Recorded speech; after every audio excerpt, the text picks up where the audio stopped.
Good morning dear student. आज के class में हम लोग पढ़ेंगे फिजिकल केमिस्ट्री का एक बहुत ही खूबसूरत चैप्टर, बहुत ही important chapter, chemical equilibrium. Chemical equilibrium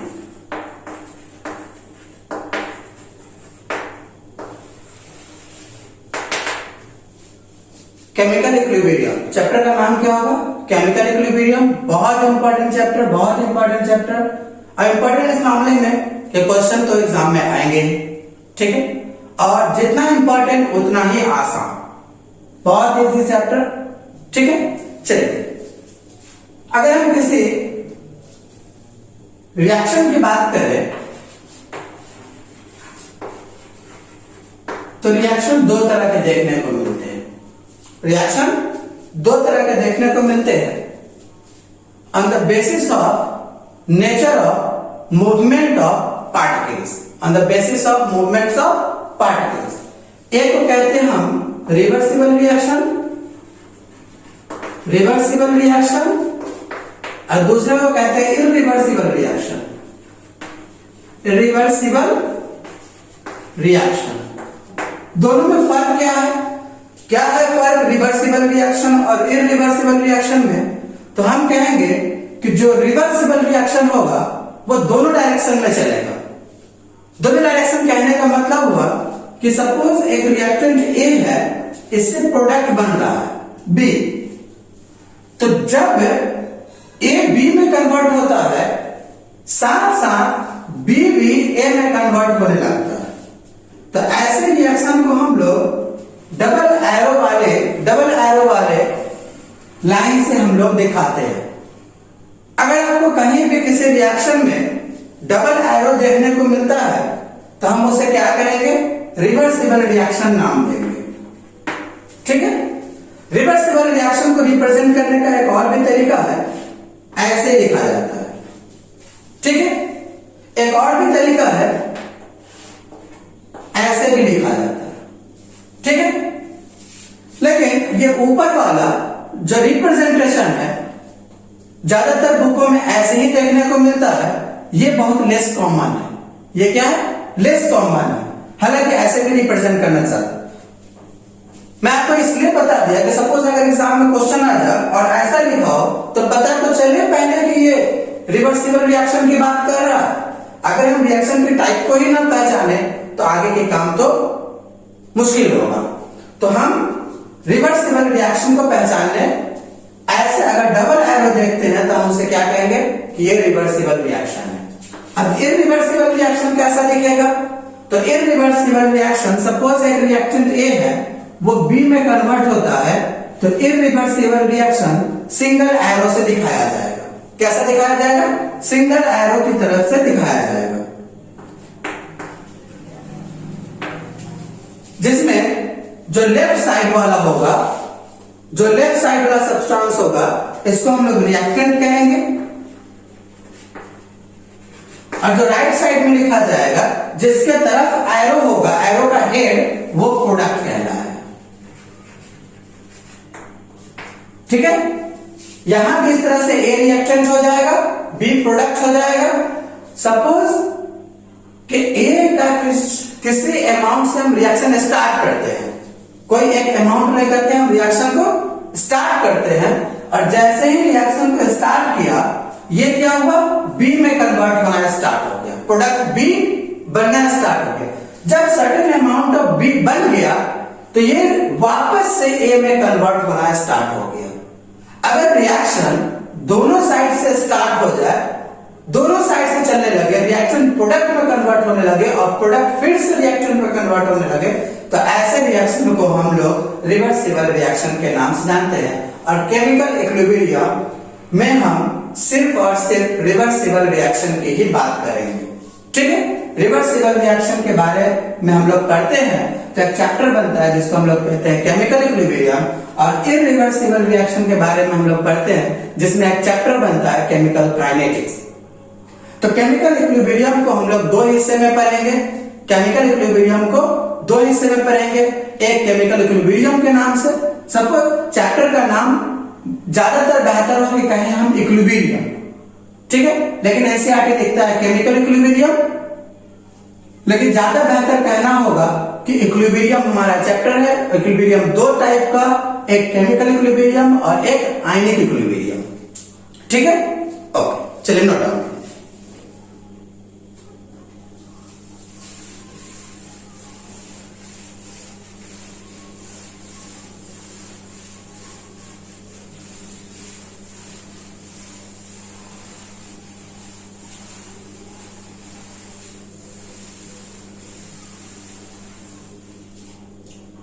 चलिए एक एग्जांपल लेते हैं, N2 gas plus 3H2 gas, और इससे क्या बना, इससे बना अमोनिया।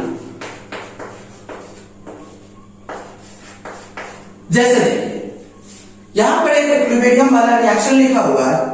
स्टार्टिंग में लोगों को पता नहीं था कि ये रिएक्शन इक्विलिब्रियम वाला है। सपोज इसको कैसे समझा गया, एक कंटेनर लिया गया, क्लोज कंटेनर, इसमें N2 गैस और H2 गैस रख करके रिएक्शन को स्टार्ट कराया गया, रिएक्शन को स्टार्ट कराया गया। जब हम लोग स्टार्टिंग में पढ़ते थे छोटे क्लास में law of conservation of mass, तो वहां पर कहा जाता है कि सारा का सारा रिएक्टेंट कहां चला गया, प्रोडक्ट में चला गया। सारे के सारे रिएक्टेंट कहां कन्वर्ट हो गए, प्रोडक्ट में कन्वर्ट हो गए।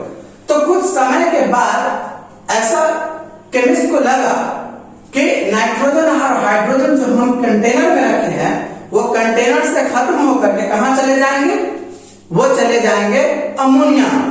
मतलब ऐसा मानना था कि सारा का सारा नाइट्रोजन और हाइड्रोजन खत्म होकर के क्या मिल जाएगा, अमोनिया मिल जाएगा। जब हम इस कंटेनर को चेक किए, एस्टिमेशन किया गया, तो पता चला कि नाइट्रोजन, हाइड्रोजन और साथ साथ अमोनिया गैस हर एक इंस्टेंट पर प्रेजेंट था। मतलब किसी भी समय हम मेजर करने के लिए चले, डिटेक्शन के लिए चले कि इस कंटेनर के अंदर क्या है, तो हम लोगों को दिखा कि कंटेनर के अंदर में नाइट्रोजन, हाइड्रोजन और अमोनिया हर एक इंस्टेंट पर प्रेजेंट है। इसलिए ऐसा कोई समय मिला ही नहीं जिसमें पूरा का पूरा नाइट्रोजन खत्म हो जाए, ऐसा कोई समय मिला ही नहीं जिसमें पूरा का पूरा हाइड्रोजन खत्म हो जाए, ऐसा कोई समय आया ही नहीं जिसमें पूरा का पूरा अमोनिया ही मिले और दूसरा कुछ ना हो, या अमोनिया खत्म हो जाए। मतलब हर एक इंस्टेंट पर कुछ न कुछ अमाउंट सबका मिलता गया। इससे हम लोग ये कंफर्म करते हैं कि इक्विलिब्रियम रिएक्शन कभी भी पूरी तरह से कंप्लीट नहीं होता। ये एक डायरेक्शन से दूसरे डायरेक्शन में चलने लगता है। जब यहाँ पर अमाउंट बढ़ने लगेगा तो ये वापस से पीछे की तरफ शिफ्ट हो जाएगा। ओके, जैसे देखिए एक एग्जांपल, CaCO3 सॉलिड, इसको हिट किया जाए तो हम लोग को मिलेगा CaO solid plus CO2 gas. Calcium carbonate को जब हिट किया जाता है तो हम लोगों को मिलेगा कैल्शियम ऑक्साइड और साथ साथ carbon dioxide gas, calcium oxide and carbon dioxide. अब सपोज कीजिए कि एक कंटेनर था और उस कंटेनर में हम लोगों ने रखा क्या, कैल्शियम कार्बोनेट, और इस कंटेनर को हम लोगों ने हिट करना स्टार्ट किया तो क्या होगा, रिएक्शन के मुताबिक कैल्शियम ऑक्साइड मिलेगा जो सॉलिड नेचर का होगा और कार्बन डाइऑक्साइड गैस होगा जो यहां से बाहर चला जाएगा। बाहर कौन चला गया, कार्बन डाइऑक्साइड गैस। अब सपोज कीजिए कि एक बार हम और रिएक्शन को लिखते हैं, CaCO3 सॉलिड हिट किया गया है, मिलेगा फिर से calcium oxide solid plus CO2 gas. लेकिन फर्क इस पर इतना है कि इस बार रिएक्शन को किसी क्लोज कंटेनर में कराया गया है। पहली बार कंटेनर कैसा था, ओपन, अब क्या है कंटेनर क्लोज, और फिर से वही काम, इसको क्या किया गया, हिट किया गया। हिट करने से क्या होगा, फिर से रिएक्शन के मुताबिक हम लोग को कैल्शियम ऑक्साइड और कार्बन डाइऑक्साइड ही मिलेगा। अब इस बार कंटेनर में कौन कौन था, पहले ओपन कंटेनर में जैसे हीट किया तो कैल्शियम ऑक्साइड किसमें कैल्शियम कार्बोनेट कन्वर्ट हो गया कैल्शियम ऑक्साइड में, और CO2 इस कंटेनर से एस्केप कर गया। जब हम इसको हीट किए क्लोज कंटेनर में तो हम लोगों को क्या देखने को मिला, calcium oxide solid plus CO2 gas. इस बार CO2 गैस कंटेनर के बाहर नहीं जाएगा, इस बार CO2 गैस कंटेनर के बाहर नहीं जाएगा। क्यों नहीं जाएगा? क्योंकि कंटेनर तो बंद है। और यहां बाहर क्यों चला गया? क्योंकि कंटेनर ओपन है। अब फर्क क्या हुआ क्लोज कंटेनर और ओपन कंटेनर में रिएक्शन कराने से कि इसका एक कंपोनेंट बाहर चला गया, ओपन कंटेनर में एक कंपोनेंट CO2 बाहर चला गया, वो अब वापस नहीं आने वाला। लेकिन यहां पर क्लोज कंटेनर में दोनों प्रोडक्ट जो है वो इस कंटेनर के अंदर ही है, और एक समय ऐसा आएगा कि कैल्शियम ऑक्साइड और कार्बन डाइऑक्साइड फिर से कंबाइन होकर के क्या कर लेंगे, कैल्शियम कार्बोनेट बना लेंगे। तो इसलिए हम लोगों ने देखा कि जो रिवर्सिबल रिएक्शन होगा वो ऑलवेज क्लोज कंटेनर के अंदर किया जाएगा, क्लोज कंटेनर में कंफर्म प्रोसीड किया जाएगा। जब हमें इक्विलिब्रियम रिवर्सिबल रिएक्शन को एस्टैब्लिश करना है तो कंटेनर कैसा रखेंगे, क्लोज कंटेनर रखेंगे, क्लोज कंटेनर। और ये कैसा है, ओपन कंटेनर।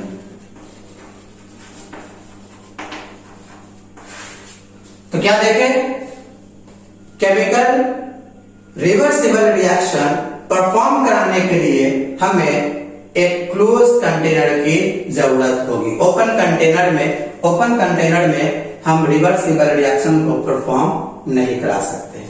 चलिए नोट कीजिए।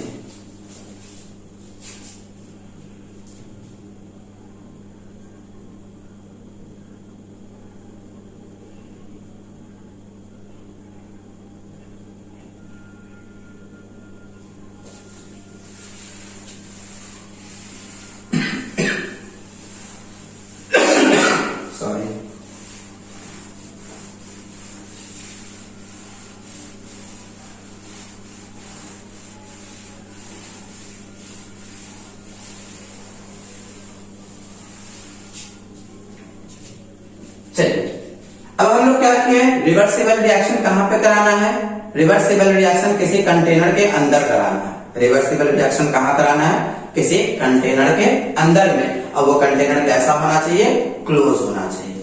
चलिए सपोज कीजिए एक कंटेनर है और वो क्लोज है, ठीक है। हम लोगों ने इसमें कुछ रिएक्टेंट डाल करके रिएक्शन को स्टार्ट करा है, कुछ amount of A and B लेकर के रिएक्शन को स्टार्ट करा है। जब रिएक्शन स्टार्ट हुआ तो ये क्या हुआ, सपोज कीजिए कि C एंड D में कन्वर्ट होना स्टार्ट हो गया। A और B का रिएक्शन स्टार्ट हुआ, A और B के साथ कंबाइन करता है और क्या बनाता है, C एंड D बनाता है, ठीक है। अब इसमें रखा हुआ ये A B C and D जो है इसको हम थोड़ी देर के लिए सिस्टम मान लेते हैं। सिस्टम, इसमें रखा हुआ जो सब्सटेंस है A B C and D वो सिस्टम है। और सिस्टम दो तरह के होते हैं, homogeneous system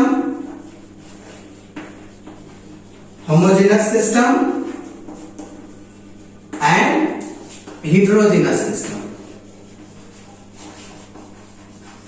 homogeneous system and heterogeneous system. अब क्या मतलब होता है homogeneous system and heterogeneous system का, बताइए।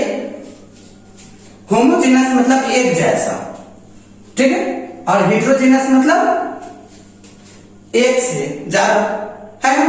तो हम यहां कहेंगे होमोजेनस का मतलब वन फेज या सिंगल फेज, और heterogeneous सिस्टम क्या होगा, more than one phase,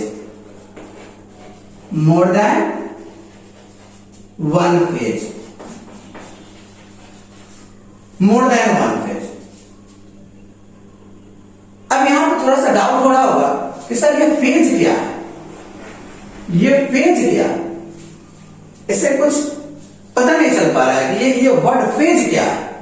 phase क्या स्टेट को बताता है, जैसे अगर लिखा जाए सब्सटेंस क्या हो सकता है, तो यहां पर ए का अगर स्टेट लिखा जाए, ए का स्टेट बताया जाए, तो स्टेट तीन हो सकता है, या तो ये सॉलिड हो सकता है, या फिर लिक्विड हो सकता है, या फिर गैस हो सकता है। अगर हम ए की स्टेट की बात करें, ए की स्टेट की बात करें, तो ये सॉलिड, लिक्विड और गैस, इन तीनों में से कोई एक हो सकता है। तो क्या स्टेट और फेज एक है? क्या स्टेट और फेज एक है? यहां हम कह सकते तो homogeneous system, that means single state, heterogeneous system, more than one state. तो फिर ये फेज क्यों लिखा गया? तो बच्चों स्टेट और फेज दोनों दो चीज होता है, ये सेम नहीं है, ये दोनों दो है। चलिए इसको समझते हैं कैसे। हम यहां पर एक सॉलिड पार्टिकल लेते हैं कंटेनर में, सपोज ये बाउल है, और बाउल में हमने क्या किया, चॉक पीस, चॉक का पाउडर, अब कुछ आयरन पार्टिकल लग दिया, कुछ क्या किया, आयरन पार्टिकल, चॉक पार्टिकल और आयरन पार्टिकल लग दिया। अब बताइए चॉक कैसा है, सॉलिड, लिक्विड या गैस? बताइए। हाँ, चॉक सॉलिड होता है, इसमें इतना कंफ्यूजन नहीं होना चाहिए। अगर ये पता नहीं है कि चॉक कैसा है तो फिर देखो, आप इधर सेमी सॉलिड नहीं कहिएगा, यहां पर तीन ही स्टेट की बात करेंगे, सॉलिड, लिक्विड और गैस। तो चॉक हमारा हो गया सॉलिड, और अगर हम आयरन पार्टिकल की बात करें तो आयरन पार्टिकल भी सॉलिड है, आयरन पार्टिकल भी सॉलिड। अब क्या चॉक और आयरन पार्टिकल दोनों तो सॉलिड हो गए, तो क्या सॉलिड हम कहेंगे कि इस पूरे सिस्टम का स्टेट जो है वो सॉलिड है। पूरे सिस्टम का स्टेट क्या है, सॉलिड है। अब कहेंगे फेज क्या है, स्टेट की तो बात हो गई, हमें समझ में आ गया कि स्टेट सॉलिड है। अब हम कहेंगे कि इसका फेज क्या है, तो भैया हम फेज कहेंगे कि फेज दो है। अब दो कैसे, तो हम इसमें से आयरन पार्टिकल और चॉक पार्टिकल को सेपरेट कर सकते हैं, आयरन पार्टिकल और चॉक पार्टिकल को सेपरेट कर सकते हैं। अगर कोई मिक्सचर आपके पास है और आप उसे सेपरेट कर पा रहे हैं जितने पार्ट्स में, वही पार्ट्स, नंबर ऑफ पार्ट्स क्या कहलाएंगे, फेज कहलाएंगे। एक बार फिर से, स्टेट कितना है, स्टेट सिर्फ सॉलिड है, फेज कितना है, फेज दो है। दो क्यों है, क्योंकि इस परे हुए सॉलिड को, चॉक पार्टिकल और आयरन पार्टिकल को हमने क्या किया है, सेपरेट किया है। सेपरेट जितने पार्ट में कर सकते हैं, जितने स्टेट में सेपरेट कर सकते हैं, वही नंबर क्या कहलाएगा, फेज कहलाएगा। तो डेफिनेशन लिखते हैं फेज का। फेज क्या होगा, फेज क्या होगा,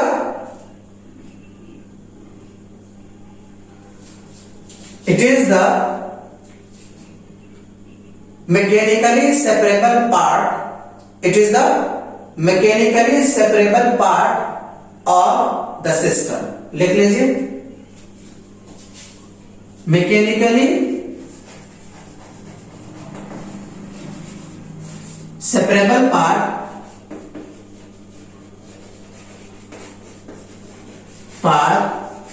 of the system।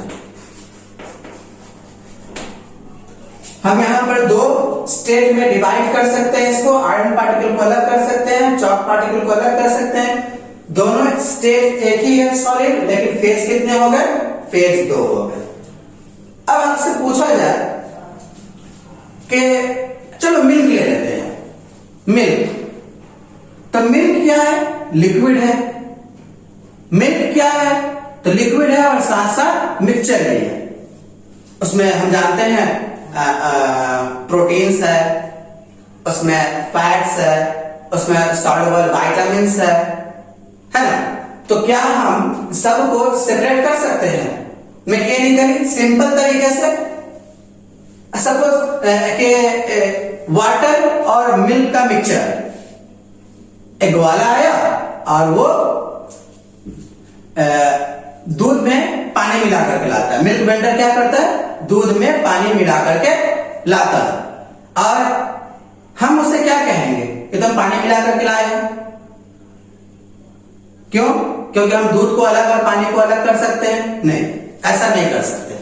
तो हम सिंपल तरीके से दूध में मिले हुए पानी को सेपरेट नहीं कर पा रहे हैं, इसीलिए दूध और पानी का मिक्सचर लिक्विड है, इसीलिए हम स्टेट भी एक ही कहेंगे, लिक्विड स्टेट, और फेज भी एक ही कहेंगे। ओके, चलिए नोट कीजिए। आई होप आपको समझ में आया होगा।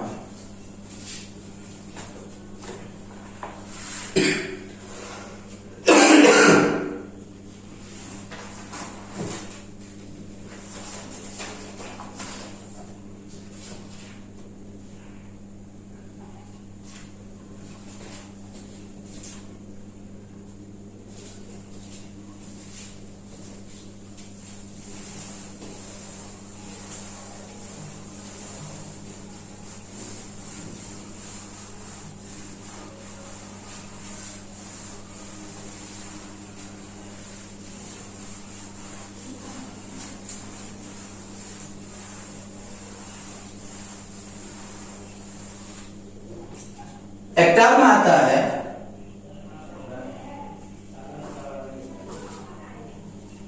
Phase transition. Phase transition, phase transition क्या होता है? तो सपोज हमारे पास एक सब्सटेंस ए है जो सॉलिड है, सब्सटेंस ए है जो सॉलिड है। हम इसमें एक मैकेनिकल प्रोसेस करते हैं, सपोज इसको हीट किए और ए को कहां बदल दिए, गैस में। ए को कहां बदल दिए, गैस में।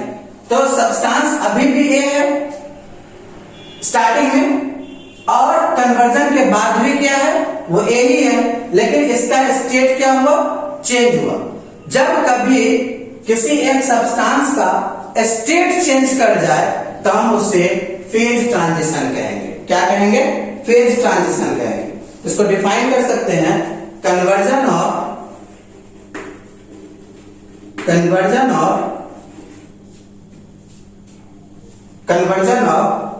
वन फेज टू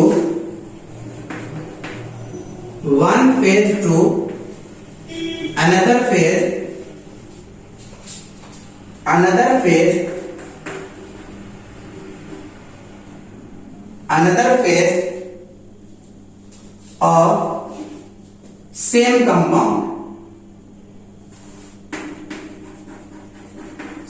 compound,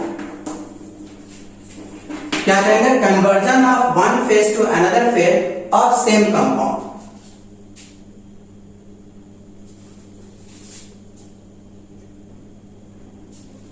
जैसे CO2 अभी गैस फेज में है, CO2 को अगर सॉलिड फेज में ला दिया जाए तो ये कन्वर्जन क्या कहलाएगा, ये कन्वर्जन फेज ट्रांजिशन के नाम से जाना जाएगा। ओके, नोट कीजिए।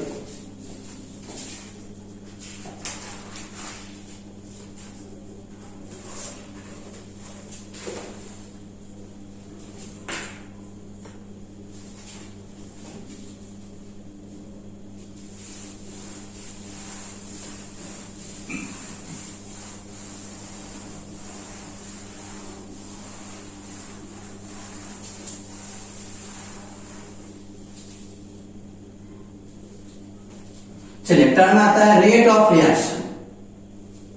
टर्म क्या आता है, rate of reaction.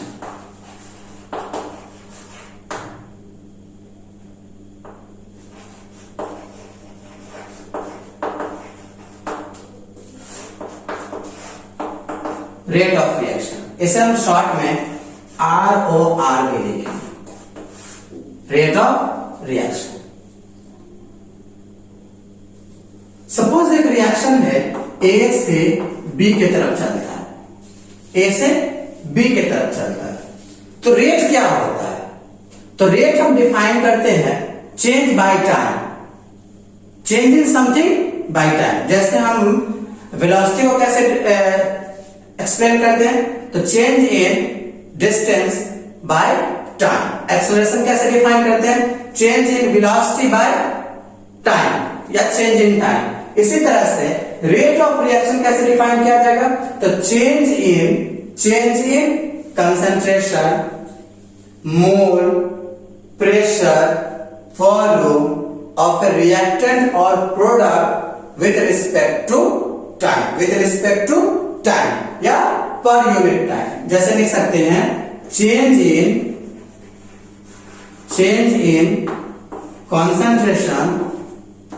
concentration, mole, pressure, volume of A reactant or product per unit time,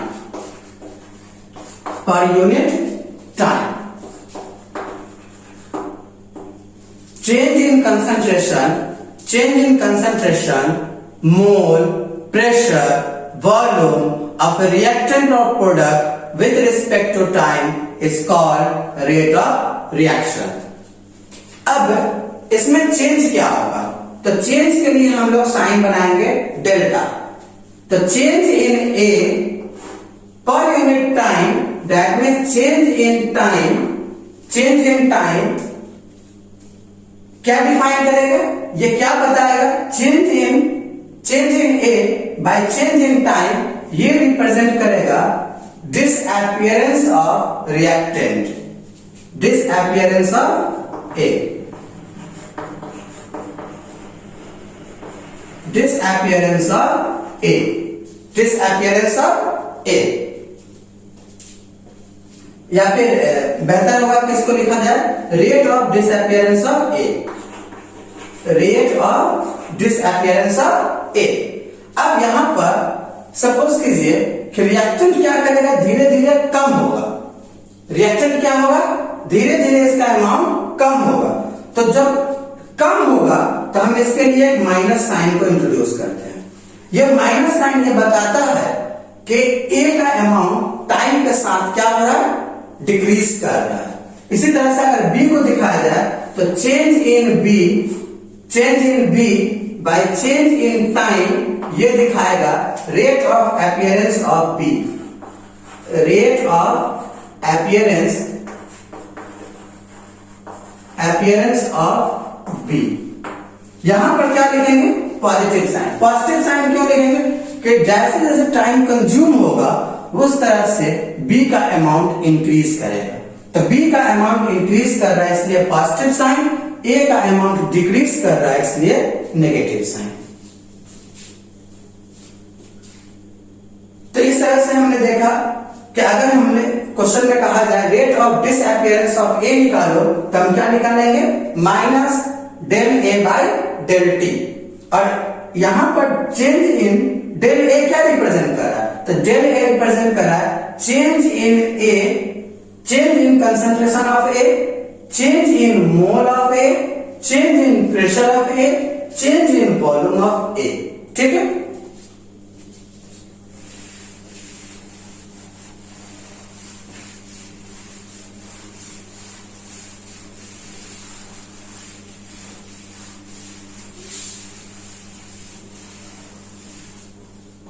चलिए, ये हमारे पास था ए रिएक्टेंट कहां कन्वर्ट हो रहा है? बी। सपोज कीजिए कि टाइम 0 पर इसका अमाउंट था A0। जब हम रिएक्शन स्टार्ट किए तो रिएक्टेंट का कुछ अमाउंट रहा होगा। तो T इक्वल टू 0 पर रिएक्टेंट का कंसंट्रेशन या फिर प्रेशर या वॉल्यूम या मोल जो कहिए कितना था? A0 था। तो जिस वक्त रिएक्शन स्टार्ट हुआ था उस वक्त B एब्सेंट था, B का कोई भी अमाउंट प्रेजेंट नहीं था। जब T equal to T time spend हुआ तो A का कुछ अमाउंट क्या हो गया? डिक्रीज कर गया, A का कुछ अमाउंट कम गया। तो अब कितना बचा? A0 माइनस एक्स, जो जितना कम उतना ही क्या हो गया? फॉर्म हो गया। तो अब हमें अगर कहा जाए कि del A by del t निकालिए तो कैसे लिखेंगे? Minus del A by del t, ये लिखा जाएगा minus A not minus x by t. ये दोनों कितना हो गया,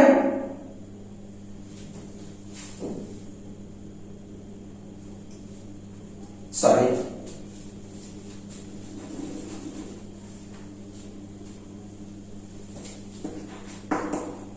equal to x by t. चलिए ध्यान दीजिए, ये हो गया हमारा फाइनल कंसंट्रेशन, ये हो गया फाइनल, ये हो गया इनिशियल। तो चेंज कैसे लिखते हैं, फाइनल माइनस इनिशियल। चेंज कैसे लिखते हैं, फाइनल माइनस इनिशियल।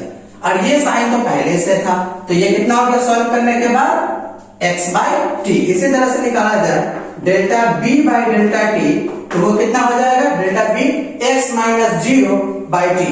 तो कितना लिखा जाएगा, x माइनस 0 बाई टी। तो कितना हो गया, x बाई टी। तो यहां पर हम देख रहे हैं रेट ऑफ डिसअपियरेंस ऑफ ए ये है x by T, rate of disappearance of b क्या है, x बाई टी। दोनों सेम है, तो हम कहेंगे कि रेट ऑफ रिएक्शन जो है, रेट ऑफ रिएक्शन जो है वो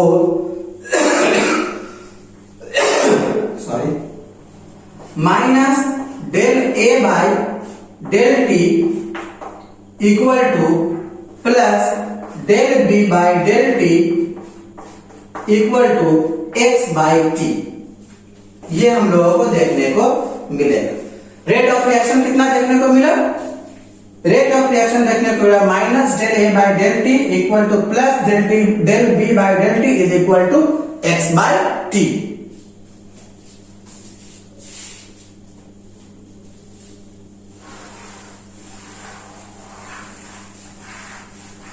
तो हमने देखा कि del minus del A by del T और plus del B by del T दोनों का वैल्यू सेम है। Minus del A by del T क्या है, rate of disappearance of A, और del B by del T क्या है, rate of appearance of B. दोनों सेम है, तो हम कहेंगे कि rate of disappearance and rate of appearance दोनों सेम है, इसलिए रेट ऑफ रिएक्शन क्या हो गया, एक्स बाई टी। चलिए एक और क्वेश्चन करते हैं, कुछ इस तरह का, ये भी गैस और ये भी गैस। t इक्वल टू 0 पर इसका अमाउंट कितना था, इसका अमाउंट था ए नॉट, इसका अमाउंट था ए नॉट, और इसका अमाउंट क्या था 0। जब t equal to T time spend हुआ तो इसमें कितना बच गया, A not minus 3x, A not minus 3x। ये कितना बन गया, ये बन गया 2x। ये कितना बन गया 2x। जब हम लिखेंगे minus del A by del t तो देखने को मिलेगा कितना, minus A not minus 3x और minus A not by T. तो सॉल्व करेंगे तो हो जाएगा प्लस 3x बाई टी, और अगर निकाला जाए plus del B by del t तो देखने को मिलेगा 2x minus 0 by t equal to 2x by t, 2x by t. अब इस क्वेश्चन में रेट ऑफ डिसअपियरेंस कितना हो गया, 3x बाई 2 टी, और रेट ऑफ अपीयरेंस कितना हो गया, तो ये हो गया 2x बाई टी। मतलब एक का डिक्रीज करना और एक का इंक्रीज करना, मतलब ए का अमाउंट डिक्रीज करना और बी का अमाउंट इंक्रीज करना, ये दोनों दो रेट से चल रहा है। Rate of disappearance of A हो गया 3x बाई टी और rate of disappearance of B हो गया 2x बाई टी, और 3x by t 2x by t के इक्वल नहीं है। तो क्या एक का डिसअपियर होना और एक का अपियर होना, ये तो दोनों दो रेट से चलने लगा। तो क्या रेट ऑफ रिएक्शन क्या लिखा जाएगा, इसको ऐसे समझते हैं। सपोज कीजिए कि तीन आदमी ए बी और सी मिल करके एक कंपनी एस्टैब्लिश करता है, ए बी सी मिल करके एक कंपनी एस्टैब्लिश करता है। इस कंपनी में ए का जो शेयर है वो 40% है और बी का जो शेयर है वो 35% है, और सी का जो परसेंट है वो 25% है। अब सपोज कीजिए कि एक प्रेस कॉन्फ्रेंस करना है और बी और सी उस दिन एब्सेंट है और ए को उस कंपनी का टर्नओवर बताना है, तो क्या बताएगा वो? क्या वो अपना परसेंट बताएगा या बी का बताएगा या सी का बताएगा या ओवरऑल पूरे कंपनी का बताएगा? तो वो ना अपना बताएगा ना बी और सी का बताएगा, वो कंपनी का टर्नओवर बताएगा। तो कंपनी का टर्नओवर तो एक बताए या बी बताए या सी बताए, वो तो एक ही होगा। इसी तरह से रेट ऑफ डिसअपियरेंस अलग चीज है और रेट ऑफ अपीयरेंस अलग चीज है और रेट ऑफ रिएक्शन अलग चीज है। हाँ, जब दोनों का कोफिशिएंट 1 हो जाए तो रेट ऑफ डिसअपियरेंस और रेट ऑफ अपीयरेंस दोनों एक हो जाता है। लेकिन अगर स्टोइकियोमेट्रिक कोफिशिएंट आ जाए तो रेट ऑफ डिसअपियरेंस और रेट ऑफ अपीयरेंस अलग अलग हो जाता है। तो इसको सॉल्व करने के लिए क्या करेंगे, अगर यहां से 3 हटा दिया जाए और यहां से 2 हटा दिया जाए तो क्या होगा? यहां से 3 हटाते ही बन जाएगा x/t और यहां से 2 हटाते ही हो जाएगा x/t। अब x/t इक्वल हो गया, इसलिए रेट ऑफ रिएक्शन को अगर डिफाइन करना होगा तो रेट ऑफ रिएक्शन लिखेंगे माइनस कितना, 3 हटाना है तो 1/3 del A by del t equal to plus 1 by कितना हटाना है, इससे 2 हटाना है तो 1/2 del B by del t.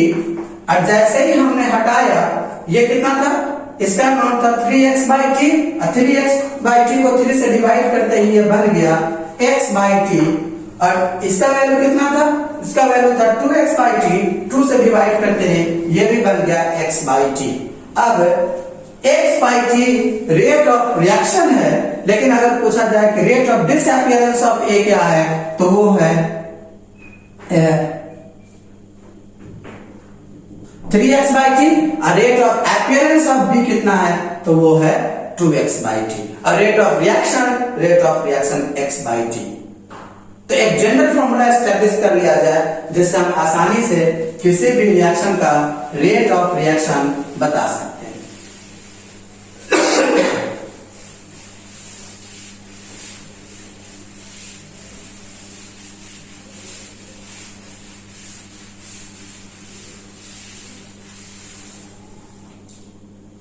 तो कहेंगे कि रेट ऑफ रिएक्शन जो है वो rate of disappearance of reactant, rate of disappearance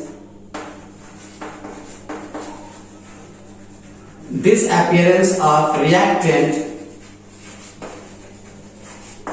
divided by stoichiometric coefficient,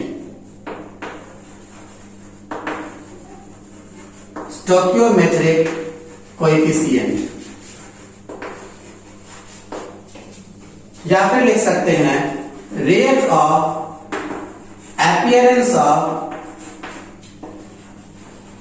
appearance of product divided by stoichiometric coefficient.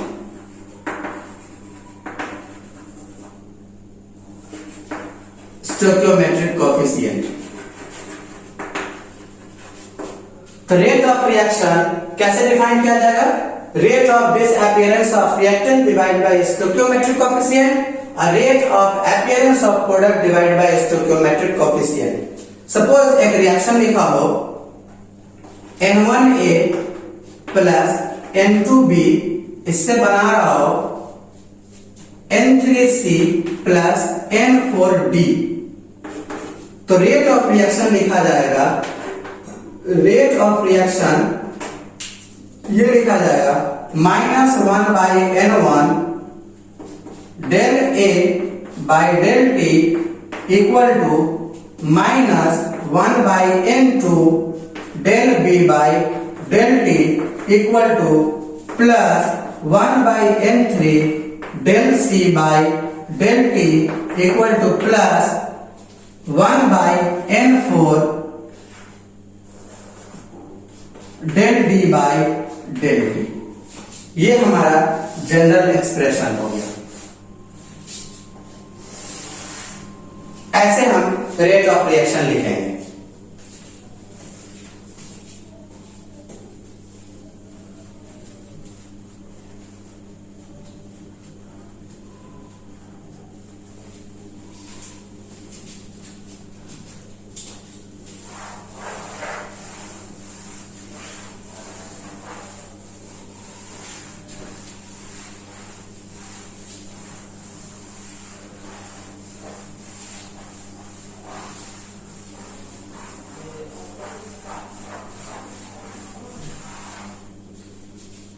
Suppose that reaction हो 2A plus 3B gives 6C plus 7D और कहा जाए कि rate of reaction लिखो। चलिए try कीजिए, rate of reaction कैसे लिखेंगे? तो रेट ऑफ रिएक्शन हम लिखेंगे -1/2 del A by del T equal to -1/3 del B by del T equal to +1/6 del C by del T equal to +1/7 del D by del T, ऐसे लिखा जाएगा। Okay, चलिए एक और लिखते हैं 3A plus 2B, इससे अगर बनाता है 5C, तो रेट ऑफ रिएक्शन कैसे लिखा जाएगा?